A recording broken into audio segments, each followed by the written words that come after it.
আসসালামু আলাইকুম। সবাই কেমন আছেন? আশা করি সবাই ভালো আছেন। আজকে আমি বড়ির আচার দিব। বড়ি যে শুকাইছিলাম রোদ্রে দিয়া ওই বড়িগুলা আচার হবে আজকে। আর আমি যেভাবে আচার বানাই আর কি রেসিপিটাই দেখাবো আপনাদেরকে। বড়িগুলা প্রথমে ধুয়ে নিতেছি।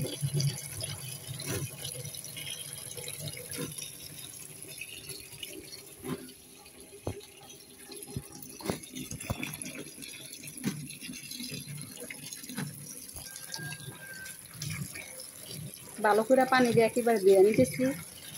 আর রোদ্রে দিচ্ছি, ধুলাবালু আছে, ধুলাবালু যাতে না থাকে এই কারণে ভালো করে ধুয়ে নিতেছি।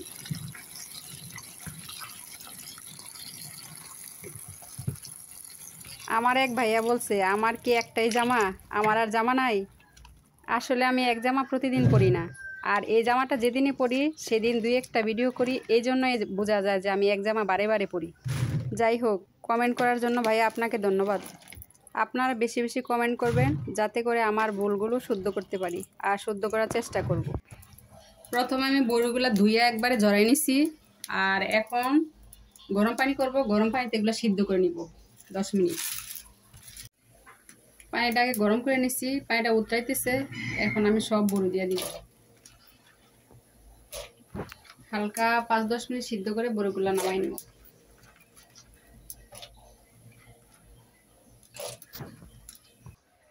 বড়িগুলো সিদ্ধ করা শেষ।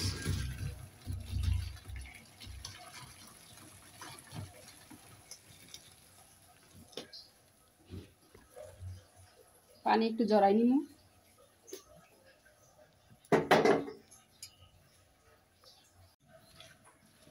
পানিটা ভালো করে জ্বললে পরে বানাবো। প্রথমে আমি শুকনা মরিচগুলো হালকা ভাজা নিব। আচারের জন্য এখানে আমি মরিচ ভাজা গুঁড়া করে নিছি।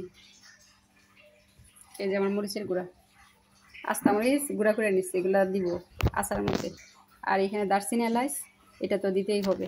আগে আমি সরিষার তেল দিয়ে দিলাম, আর এই তেলের মধ্যে এখন মশলাগুলো, আস্তা মশলাগুলো দিয়ে দিব। তেজপাতা, এলাচ, দারচিনি। ওই যে বাহিরে আমার মুরগি শব্দ করতেছে, সন্ধ্যা হয়েছে, ঘরে যাবে, আর ডাকাডাকি আরম্ভ করছে।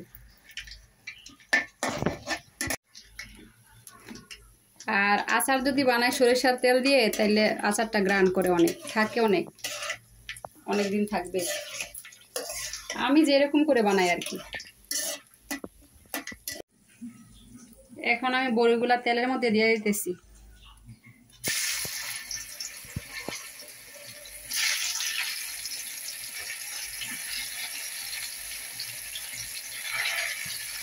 গরমের দিন আসতেছে, বড়ির আচার বা আমের আচার খাইলে অনেক ভালো লাগে। যখন ক্লান্তি মনে হয় তখন একটু আচার খাইলে শান্তি আসে, আমার মনে হয় আর কি। সবগুলো একবার দিয়ে দিব। বড়িগুলা ভালো করে একটু লাড়াচাড়া দিয়ে দেই।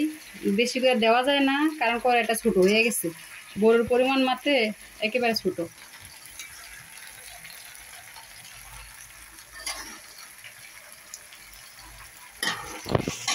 পরিমাণ মতো লবণ দিয়ে দিতেছি।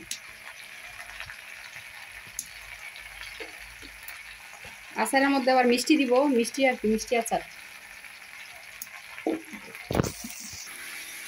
আচার চিনি দিয়ে করা যায়, কিন্তু আমি চিনি দিয়ে করবো না, আমি করবো খেজুরা গুড় দিয়ে। যে গুড় কাটে নিচ্ছে আগে, এখন গুড়গুলা দিয়ে দিব।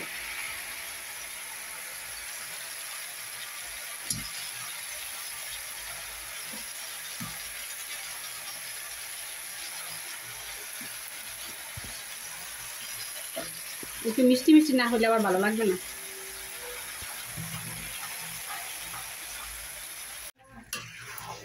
গুড়টা একবারে গলে গেছে, আর চুলার জাল তো আস্তে আস্তে দিতে হবে, তারপর আস্তে আস্তে আচারটা হয়ে আসবে। আর একটু সময় লাগবে হইতে।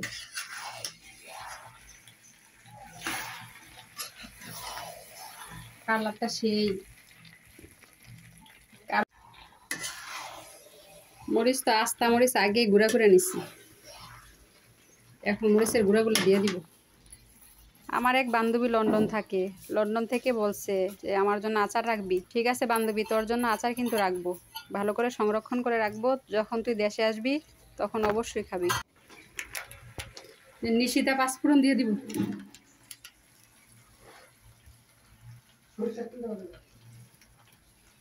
সরিষার তেল দিয়ে বানাইছি আচার। পাঁচফোড়নটা দিলে অনেক গ্রান করে, সেই স্বাদ হবে। তুষার আব্বু বলতেছে সেই স্বাদ হবে। তাহলে বানাইয়া দিব, পরে জিজ্ঞেস করবো কি হয়েছে, কেমন হয়েছে।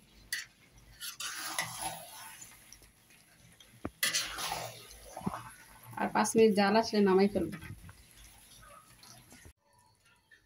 আমার আচারটা হয়ে গেছে, এখন চুলা থেকে নামাই ফেলবো। আচারের কালার মাশাআল্লাহ অনেক সুন্দর হয়েছে, খাইতেও মনে হয় স্বাদ হবে। যার যার আচার খাওয়ার ইচ্ছা আছে চলে আসেন, আচার খাবেন। সবাই ভালো থাকবেন, সুস্থ থাকবেন। আল্লাহ হাফেজ।